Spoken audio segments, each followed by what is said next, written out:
Olá, pessoal, boa tarde. Estou ansiosa aqui aguardando a presença de vocês nessa live de hoje de um tema super importante, né? Estamos no mês de novembro, que é o Novembro Roxo, que é o mês da prematuridade, certo? Alguns de vocês já me conhecem, mas para quem não me conhece, eu sou Mariana, sou médica, pediatra e neonatologista.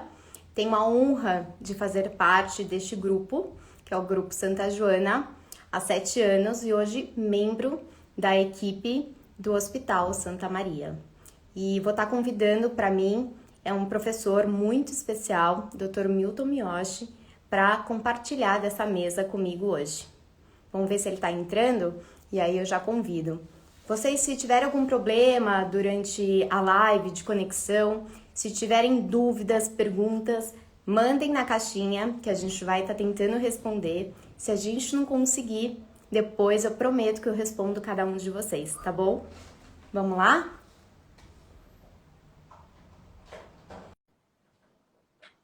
Vamos lá, ver se o Dr. Milton está entrando.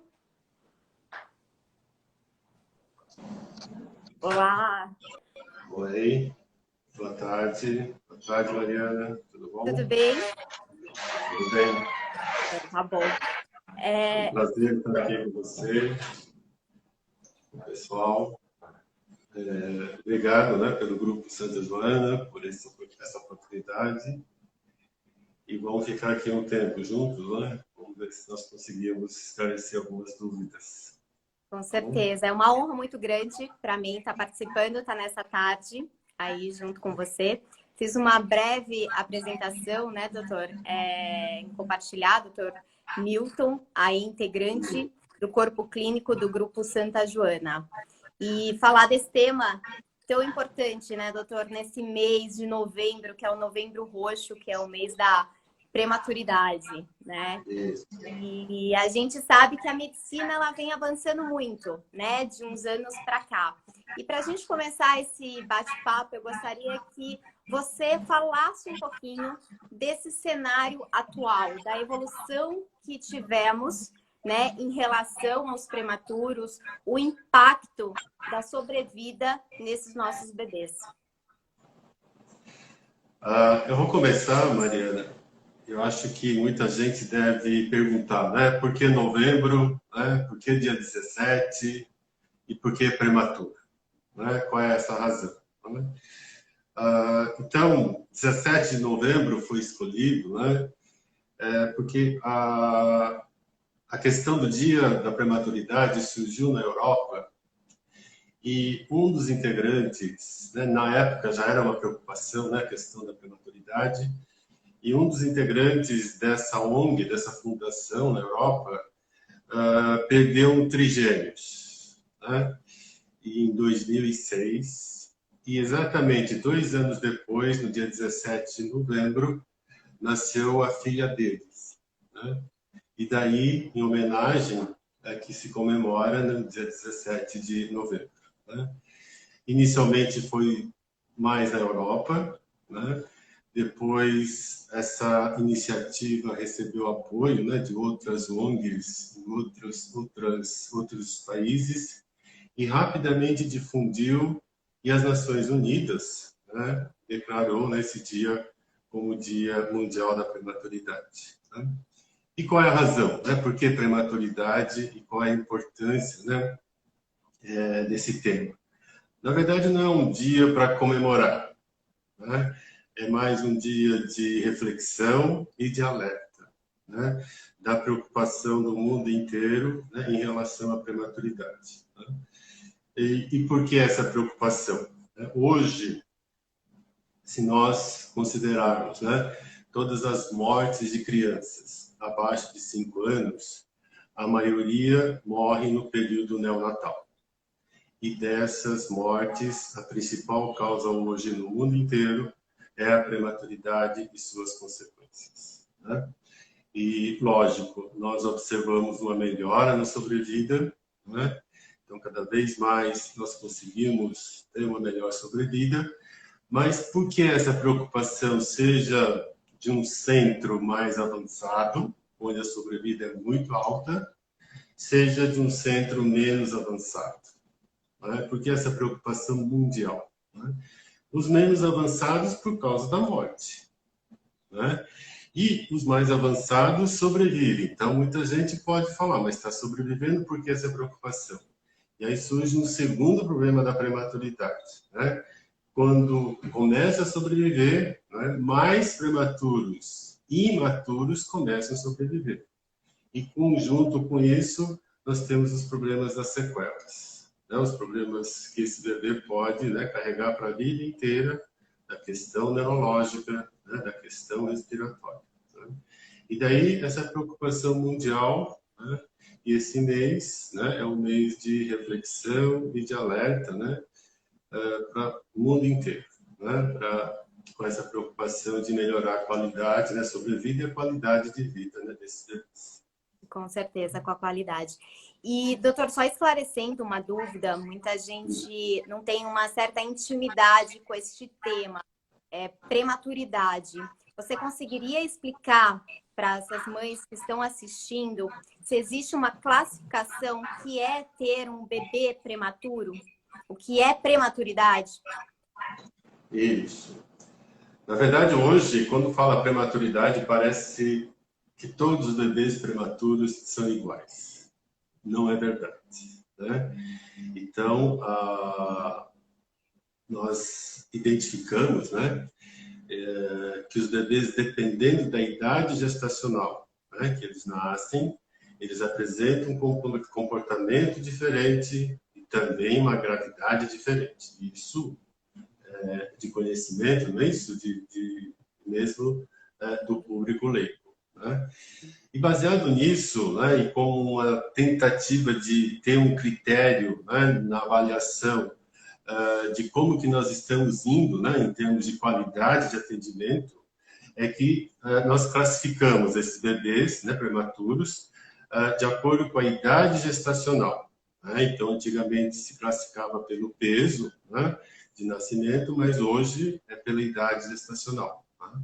Então, nós consideramos prematuros, né, todos os bebês que nascem com idade gestacional abaixo de 37 semanas, né? E aí tem uma gama de bebês. Né? Qual que é o limite inferior? Né? E aí depende de centros para centros. Né? O centro mais avançado hoje, né, em termos de sobrevida, que consegue, né, em termos de sobrevida em idades gestacionais mais baixas, é o Japão. Né? Eles conseguem atingir até 22 semanas. Tá? Então, aí nós temos essa faixa de idade que o bebê pode nascer. Então, aqueles que nascem abaixo de 28 semanas, nós classificamos como prematuro extremo. Né? Entre 28 e 32 semanas, o prematuro ou muito prematuro, né? Que nós chamamos. E de 32 até 37 é um prematuro moderado. Né? Alguns dividem essa faixa de prematuridade em duas. O moderado, que vai até de 32 a 34 semanas, e de 34 semanas até 37 semanas, o prematuro tardio. Né? Então, essa classificação hoje mais aceita, né, e mais utilizada no mundo inteiro. Perfeito. E você poderia citar para a gente algumas causas de prematuridade e se existe estratégias para a gente tentar mudar esse cenário, diminuindo o número de bebês prematuros? Lógico, né? Nós temos várias causas, né? Aquilo que mais nós conhecemos, né, são aquelas, vamos dizer, intercorrências ou doenças maternas, né, que levam à prematuridade. Né? Então, vamos dizer assim, as causas médicas. Né? Mas não são só essas causas que hoje nós sabemos que provocam a prematuridade. Né? Mas dentro dessas causas, vamos dizer assim, médicas, qualquer que seja as doenças maternas, né, pré-existentes, ou aquelas que ela adquire durante a gestação, ela pode provocar prematuridade. Tá? Dessas doenças maternas, aquelas que mais se associam, né, aí, pela frequência, né, é a hipertensão materna, né, e o diabetes materno.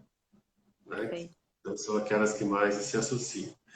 E a hipertensão arterial materna, ela pode desenvolver durante a gestação. Ela pode não ser hipertensa e durante a gestação, a gestante, né, a mãe, pode apresentar hipertensão e isso pode também levar à prematuridade. Né?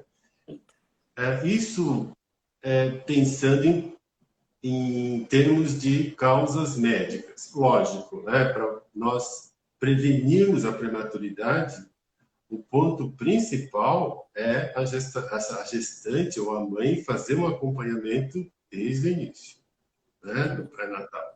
Tá? Lógico, né, nem sempre se consegue, mas isso é fundamental. Tá? Fora essas questões médicas, cada vez mais começa a se discutir outras questões. Né? Muitas vezes, a mãe pode não ter nenhuma intercorrência médica e ter um parto prematuro. Então, se discute muito hoje as questões ambientais, né? As questões socioeconômicas, né? E hoje, praticamente todas as mulheres trabalham, né? A questão de sobrecarga de trabalho, né? Tudo isso pode estar associado, né, à prematuridade. E daí toda a recomendação, né? Muitas vezes não se consegue, mas do repouso, né? De diminuir a carga de trabalho, né? Durante a gestação. Né?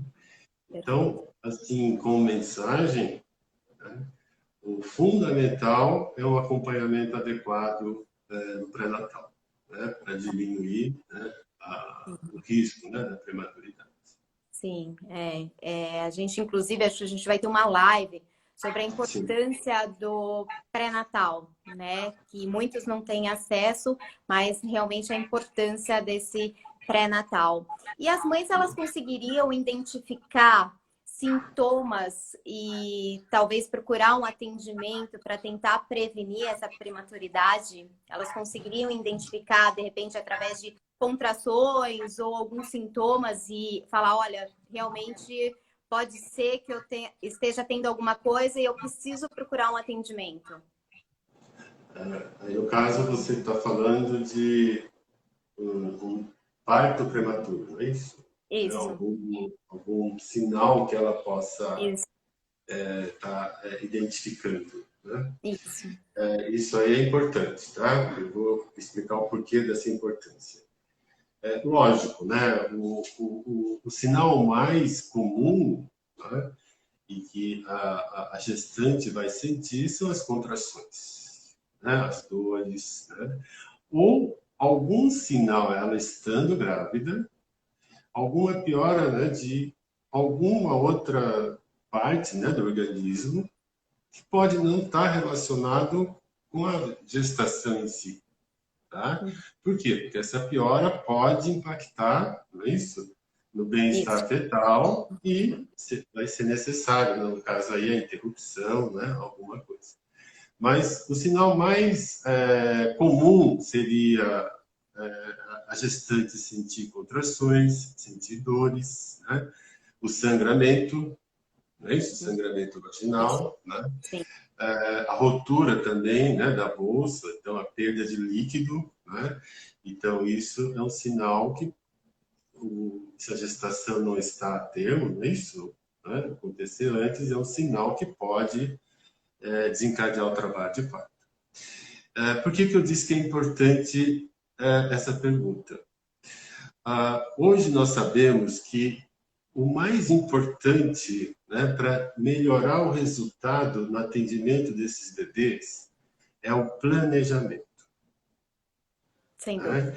Então, e o resultado do bebê, né, ele já começa antes desse bebê nascer. Né? Então, por que é importante a mãe procurar, a gestante procurar precocemente, mesmo que seja um alarme falso? Né? Porque existem ações que nós podemos fazer, né, para melhorar o resultado desse bebê depois do nascimento. Né? e precisa de um tempo para que essa ação tenha resultado, né? Então, eu estou colocando aqui o uso do corticoide. A mãe recebeu o corticoide, né? Então, hoje, talvez o corticoide seja uma das ações que impacta bastante, melhora a sobrevida desses bebês após o nascimento, né? Mas só que ele precisa de um tempo entre a mãe receber, né, e o bebê nascer. Então, muitas vezes, se ela chega numa emergência, com o bebê já nascendo, não tem mais tempo para que essa medicação atue, né? Então, é importante que ela chegue precocemente, né? E se tiver indicação, né, essa medicação é Legal. administrada para a mãe, né? Então, essa questão de planejar, né, e fazer todos os passos hoje recomendados é fundamental, né? Principalmente se a gestação é muito prematura. Perfeito. Nós temos, doutor, chegar aqui duas perguntas. Uma de uma mãe perguntando em relação à suplementação excessiva, se isso pode levar a um parto prematuro. E uma outra mãe perguntando em relação à idade avançada. Ela até fala idade acima de 30 anos. Se são fatores que podem levar à prematuridade. A suplementação seria do quê? De vitaminas?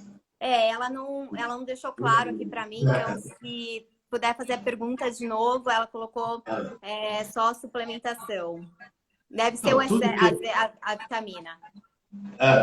assim, né? Tudo que é excessivo não faz bem. Agora, o mal não dá para dizer, certo? Não faz bem, né? Então, Sim, tudo voltamos num bom pré-natal e um bom acompanhamento com o obstetra. isso. É importante que todas essas suplementações, né? Acompanhadas. A gestante siga a orientação do médico, né? Sim. Seja do tipo, né? De vitaminas ou, né, de suplementação, seja da dose, né? Isso é fundamental, tá? Em relação à idade, né? Lógico que o que eu vou falar aqui são dados estatísticos, né? E dados epidemiológicos, né? Muitas vezes, uma gestante, uma mãe que tem 40 anos, com mais de 40 anos, aí nós vamos começar a trabalhar individualmente, não é isso? Tá? Então, o que nós temos de informação, né? Sempre comparando com as gestantes com idade entre 25 e 35 anos de idade. Então, vamos dizer, esse seria o período, né, vamos dizer assim, ideal, entre aspas. Sim. Antes, então, por exemplo, nas gestantes adolescentes, por exemplo, nós já sabemos, né, que o risco de prematuridade é maior em relação a esse grupo. Da mesma forma, uma idade avançada, então acima de 35 anos, também aumenta o risco. Tá?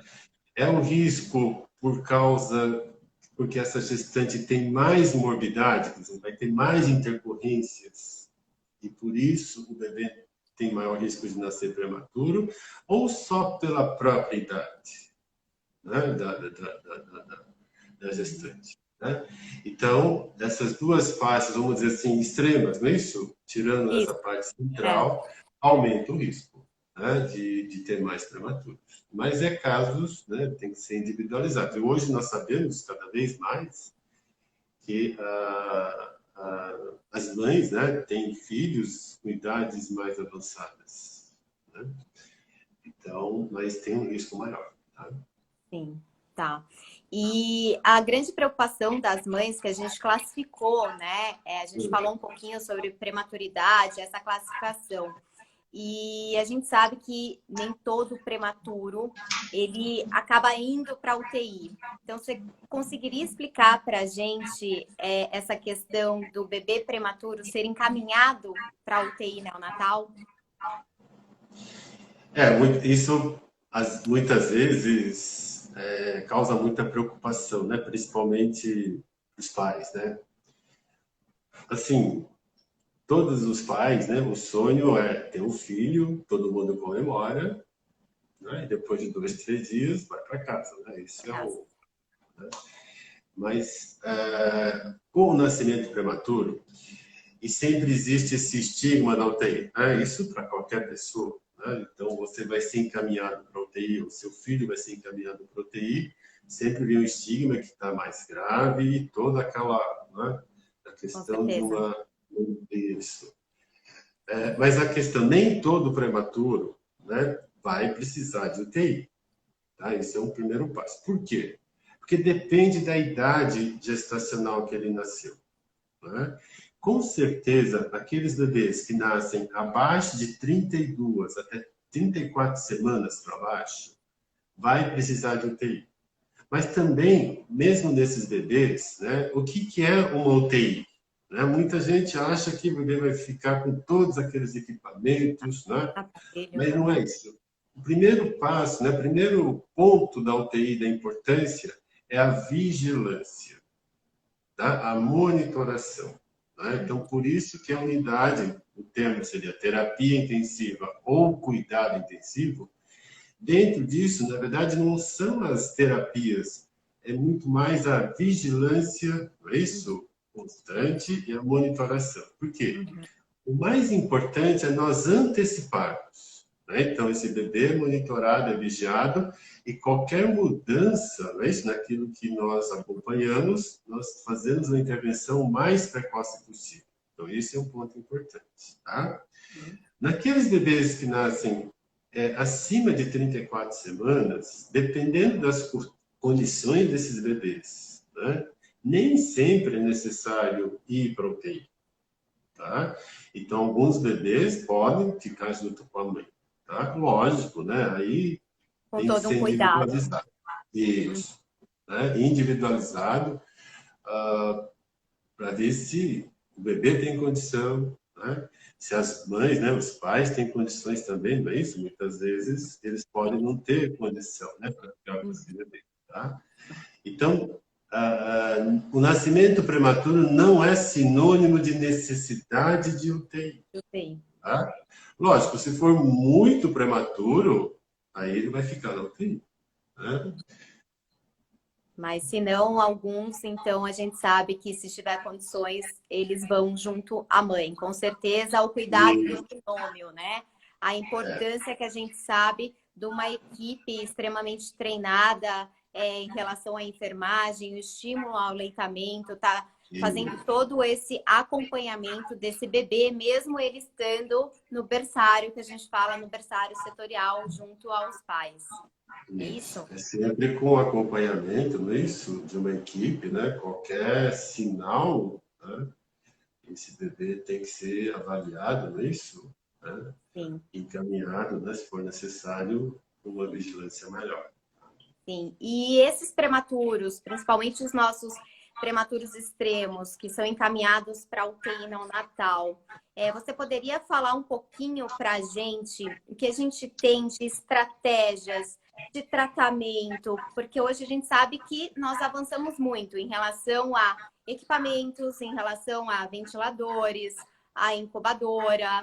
Poderia falar um pouquinho sobre isso? Tá. Eu só vou fazer Mari, vou fazer um preâmbulo, né? Muitas vezes, principalmente naqueles bebês um pouco maiores, Uhum, os pais não entendem, né? O que acontece, por que precisa ficar no UTI ou necessitar, né, de cuidar de suporte e tal. O primeiro, eu sempre digo, né, que o prematuro, né, ele tem desafios que vão se sucedendo. muito. Tá?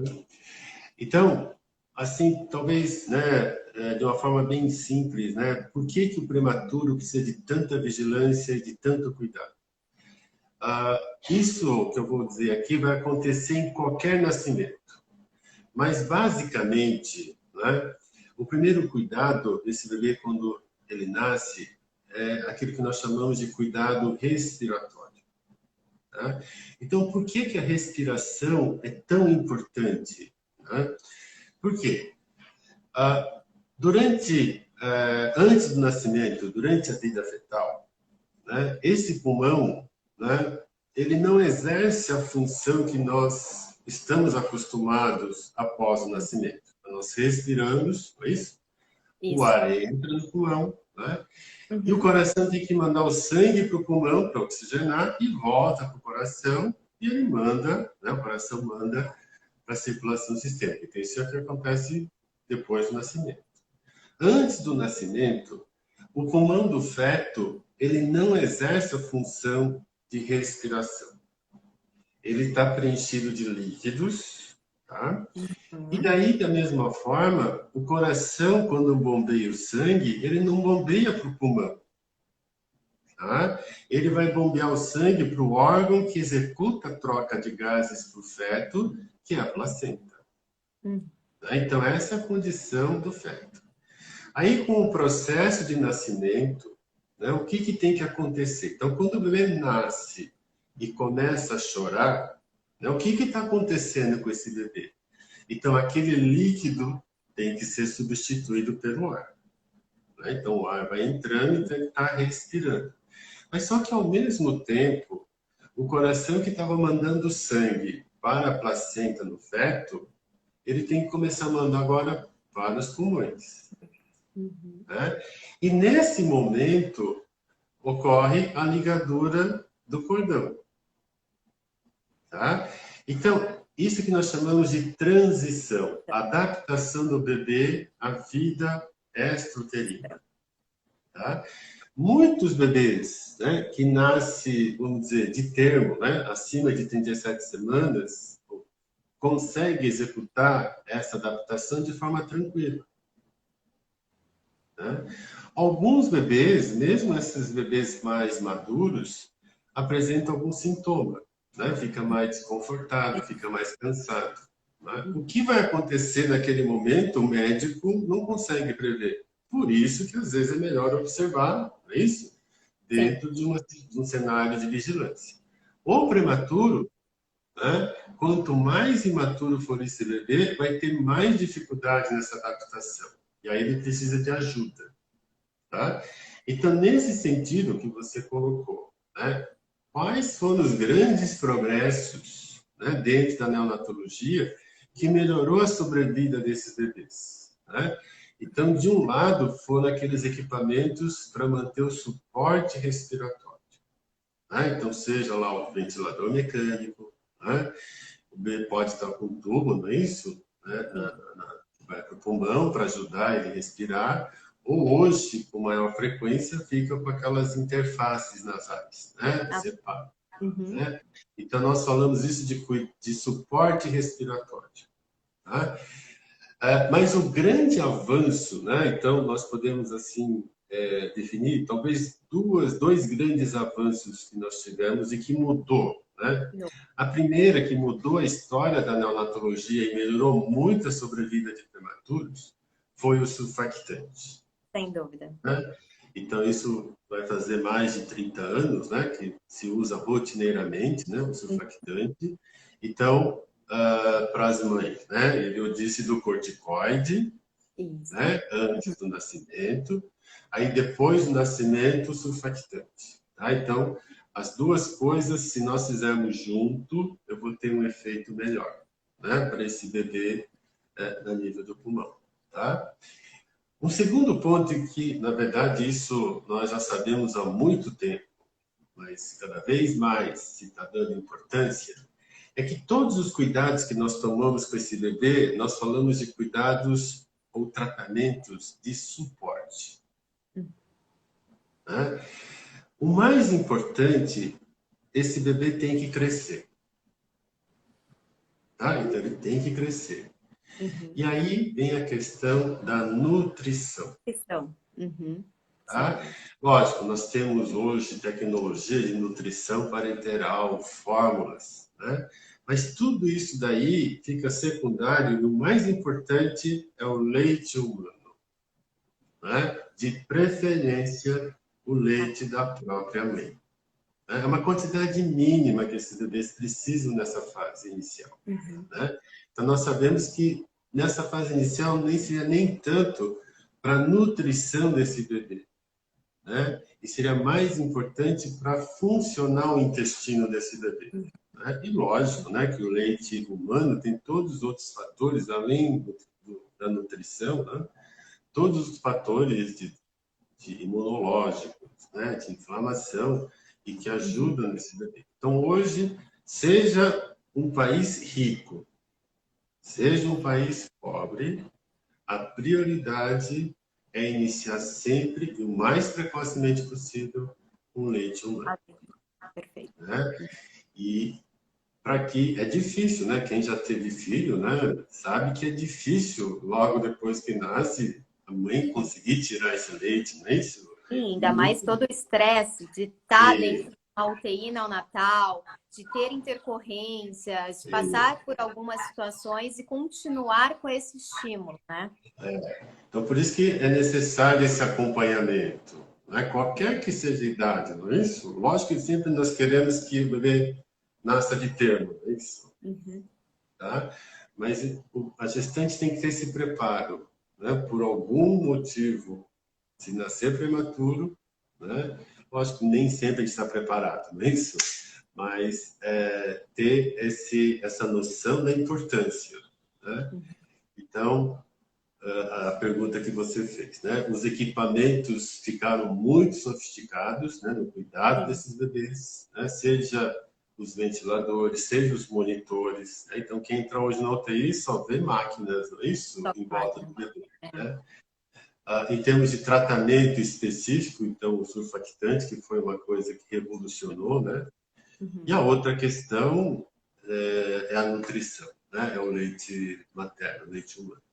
Sim, sem dúvida. Acho que deixou bem claro a importância em relação à parte pulmonar, em relação aos equipamentos de ventilação, mas a grande importância da parte mais precocemente possível, a gente começar com essa questão do leite materno, né? Da própria mãe, sempre que possível, e tentar que a equipe sempre esteja ao lado dos pais, estimulando a esta mãe, acompanhando, apesar de todas as intercorrências, tentar tirar esse leitinho pro bebê. A gente sabe o quanto é difícil, mas o quanto é importante para um bom crescimento e desenvolvimento deles, né? E, doutor, durante a internação, muitos pais perguntam em relação à visita, né? Se esses bebês, eles podem receber visitas dentro da UTI, como que é esse acompanhamento? Na verdade, eu gosto muito de falar da importância dos pais junto com a gente na equipe. Eu falo muito que eles não são coadjuvantes, eles são membros da equipe, né? A importância deles dentro da UTI para um estímulo precoce. Isso. A visita, o acompanhamento dos pais é fundamental, né?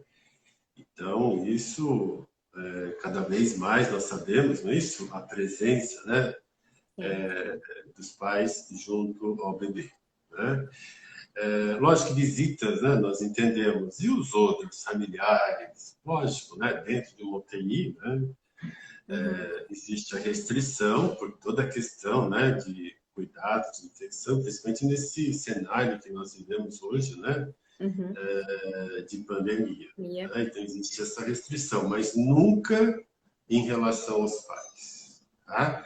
Então os pais, a presença dos pais, aquilo que você colocou, eles não são mais coadjuvantes, eles talvez sejam o principal lá, né? E dentro daí, talvez valha a pena nós colocarmos uma questão, né, que é o método canguru. Tá? O método canguru, né, ele surgiu na Colômbia, né, já há mais de 30 anos, e quando surgiu, na verdade, é o contato, né, pele a pele, tá? Da mãe ou do pai, né, com o bebê aqui no peito, não é isso? Inicialmente, por questões que se discutia muito de controle de temperatura, por questões de falta de recursos, né? Então, esse método começou na Colômbia e rapidamente difundiu, principalmente em países menos favorecidos, né? Hoje, esse método difundiu para o mundo todo, né? Mesmo nos Estados Unidos, na Europa, é estimulado, porque não é só essa questão do calor, né? Existe toda uma questão de estimulação, né, de conversa, né? Tudo isso é fundamental, seja para os pais, né, e também para o bebê prematuro no desenvolvimento dessa criança, né? Então, a presença dos pais, né, é fundamental, então, no cuidado, né? Lógico, né? Todos os pais devem ser orientados, né? Muitas vezes o bebê é tão pequenininho, não é isso? Né? E Sim. fica com receio, né? Como manipula e tal. É, Então, deve existir uma equipe, não é isso? sim. De profissionais que orientam, né? Principalmente na fase inicial, né? Até se ter a segurança, não é isso? Tá? Sim. Do Sim. risco, né? Então, isso é fundamental. Com Tá? certeza, que é uma dúvida muito das mães. Elas às vezes me perguntam em relação ao método canguru, mas doutora, mesmo entubado ou mesmo com ajuda, com essa prong no CPAP, então às vezes surge essa dúvida se realmente elas devem fazer, elas podem pegar o teu bebê e ficar ali no canguru. Sim.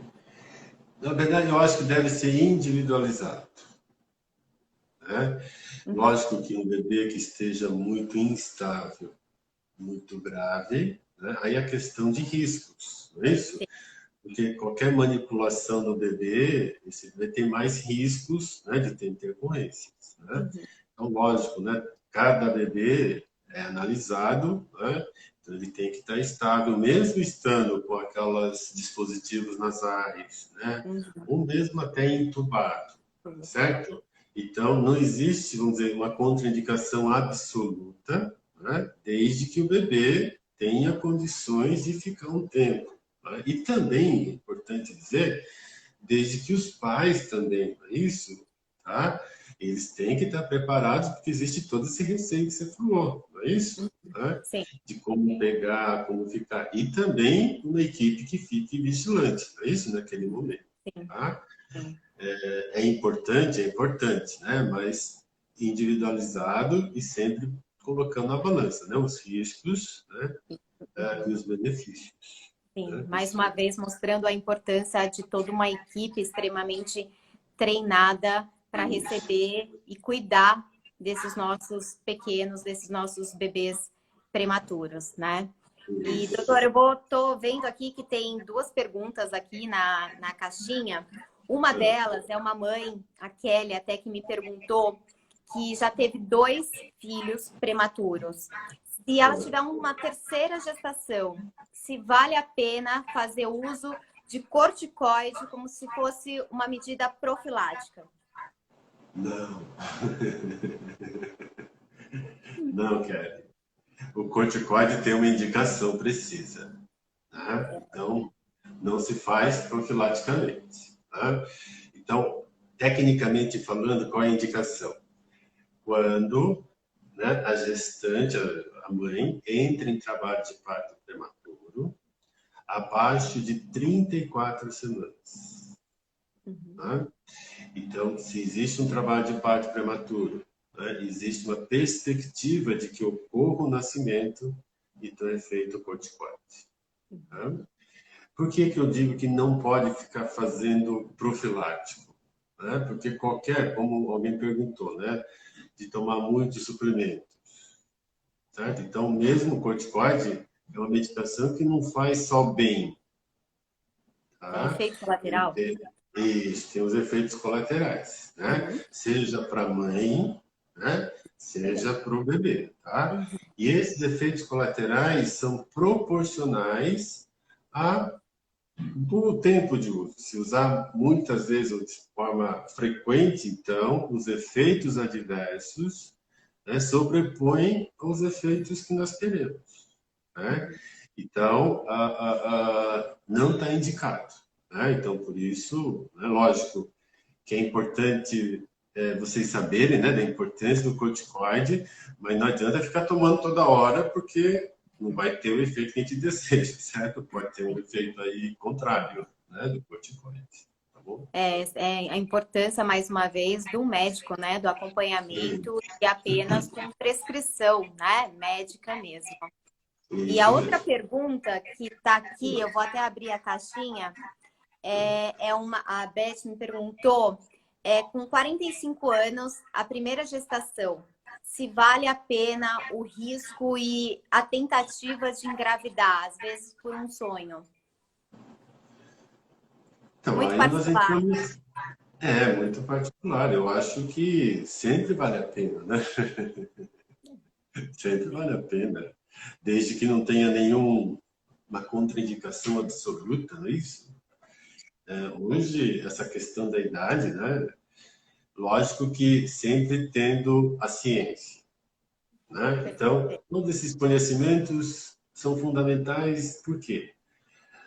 Pode ser que nunca vai acontecer com a gente, Uhum. tá? Mas esses conhecimentos são importantes porque é uma base, porque eu sei que eu tenho esse risco, então eu vou tomar mais cuidado, tá? Eu vou planejar melhor, né? Então, tudo isso é fundamental. Pode ser que, na maioria das vezes, eu consiga manter a gestação até o termo, e vai ótimo, perfeito. Tá? Esse é o objetivo, né? Mas só que pode ser que nós não consigamos isso, né? E se não conseguir esse objetivo, nós temos que minimizar o risco, né? Seja de alguma complicação para a mãe, né? Seja para o bebê, né? Então, independente da idade, aí no caso uma idade mais avançada, existe um risco maior, tá? Então, daí, se eu vou querer engravidar, eu tenho que planejar bem, né, todos esses riscos e benefícios. Benefícios todo mundo vai estar ciente, tá certo? E fazer um acompanhamento mais rigoroso, né, Perfeito. dessa gestação. Tá? Tá. Teve uma outra pergunta, não sei se chegou a acompanhar, quando a gente estava falando um pouquinho de classificação desses prematuros e quando eu perguntei sobre encaminhamento para a UTI, você explicou um pouquinho. Uma mãe perguntou se um bebê que nasce com 36 semanas de gestação, quanto tempo, média, eles ficam internados ou se eles conseguem ir de alta junto com a mãe? É difícil, né? Normalmente, 36 semanas consegue, né, Consegue. receber alta junto com a mãe. Sim, Tá? sim, consegue. Por isso que é individualizado, não é isso? Pode ser que tenha algum Sim. bebê que, principalmente nesses bebês, né? Que cuidado, né? Que sempre nós tomamos. Se ele consegue, vamos dizer, mamar espontaneamente, não sugar, Uhum, mas aquilo que ele consegue mamar, se é o suficiente para manter a necessidade dele. uhum. Né? E muitas vezes em casa é difícil, não é isso? Por exemplo, um bebê que não consegue mamar e começa a cair a taxa da glicose, fazer Peso. hipoglicemia, Uhum. tá? Então, esse todo é um receio. Então, por isso que esses bebês até, né, muitas vezes, nos primeiros dias, eles ficam um pouco mais tempo do que um bebê que nasce com 39, 40 semanas. Esse tempo, muitas vezes, é mais para segurança, não é isso? Para Uhum. que quando ele vai embora, né, ele tem uma segurança de que ele está conseguindo, né, mamar direito. Tá? Sim. Então fica muito difícil, eu acho que é mais individualizado, né? Muito. 2, 3, 4 dias, né? Concordo. Sem dúvida, é muito individualizado mesmo, porque a gente sabe que às vezes não tem um problema respiratório, mas tem o problema da glicemia, que é o açúcar, E, tem a questão do peso, né, que às vezes tem uma perda excessiva, às vezes tem a questão da icterícia, então são bebês que precisam ficar um tempo mais em fototerapia, então acho que é bem individualizado mesmo. isso. Né? E deixa eu ver se tem mais uma pergunta. Bom, estão agradecendo, estão falando, estão dando muitos elogios, que você explica tudo de uma forma muito sutil. Né? E eu acho que dá tempo da gente encerrar, pelo menos com mais uma pergunta aqui de uma mãe. Subiu um pouquinho na minha caixinha, então vou ali aqui no outro celular. Na primeira vez, se na primeira vez não tem o saco gestacional, a segunda um aborto, que foi bem no comecinho, o terceiro outro aborto, só que com 22 semanas. E aí ela vem engravidar de novo. E é uma gestação considerada de risco com esse mal passado? Sim, sim. Sem dúvida, né? Sem dúvida. Então, se ela vai ficar grávida de novo, não é isso? Eu acho que Sim. antes de ficar grávida, não é isso? Planejamento.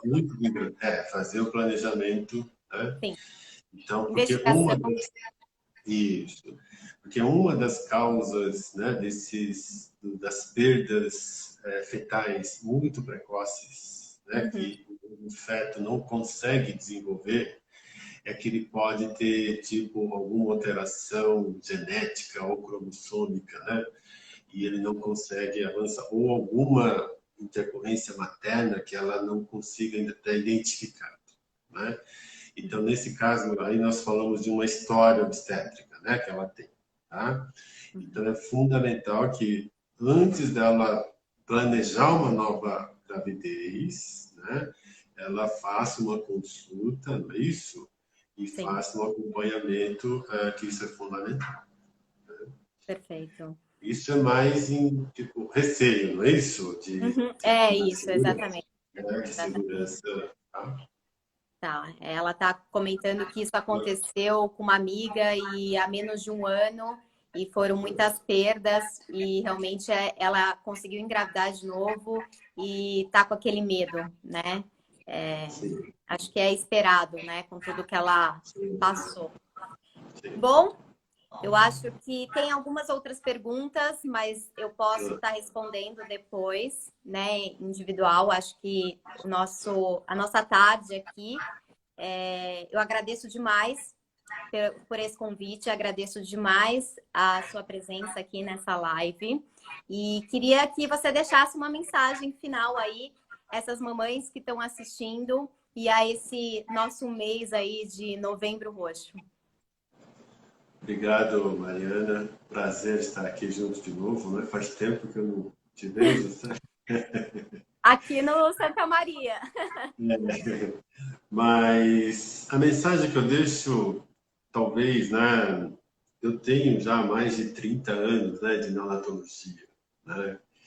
E quando eu comecei a fazer a neonatologia hoje, nós teve muito avanço, né? Então, eu sempre falo, né, que quem trabalha em neonatologia sempre procura ampliar o limite da viabilidade, né? Então, se nós voltarmos no passado, nos anos 70, era inimaginável que bebês abaixo de 1 quilo sobrevivessem, né? Hoje, né, em muitos centros, né, bebês de 800, 900 gramas, 1.000 gramas, cerca aí de 90, 100% sobrevivem, né? Então, sempre que nós trabalhamos, né, na neonatologia, sempre procuramos ampliar esse limite. Quer dizer, ampliar em que sentido? Cada vez mais nós queremos que os bebês mais prematuros sobrevivam, Uhum. né? Só que vem um grande problema, né? À medida que esses bebês são muito imaturos, né, nesse esforço de sobrevivência, eles podem ter lesões, né? E essa é a grande preocupação do porquê que os países mais avançados estão preocupados, né? Porque eles estão conseguindo manter vivos, né, esses bebês, mas ao mesmo tempo começam a ter bebês que recebem altas, né, com sequelas Sim. neurológicas, né? Então, daí essa preocupação, né, de todo mundo em relação à prematuridade. Lógico que se nós pegarmos essa gama de prematuros abaixo de 37 semanas, né, Uhum. a maioria desses bebês prematuros, né, vai sair bem, principalmente aqueles acima de 30 semanas. Sim, Tá? Lógico que precisa de cuidados, né? sim. Então, com uma palavra final, eu acho mais importante hoje é esse planejamento, não só dos pais, mas para a própria equipe, né, que vai Tá. atender esse bebê, Uhum. né, o planejamento é feito com mais, vamos dizer assim, racional quando nós conseguimos pegar desde o começo, né? Então, aquilo que você perguntou, quando que eu suspeito que estou em trabalho de parto? né? Qualquer sinal de desconfiança, isso qualquer um sabe, né? Da gestante, tá? Procure o atendimento, né? Seja, se for um falso alarme, ótimo, certo? Mas se não, já começa a fazer todo o atendimento, né? E esse mês é fundamental, né, Mariana? Mais como alerta para todo mundo, né? Da importância, né, desse tema, né?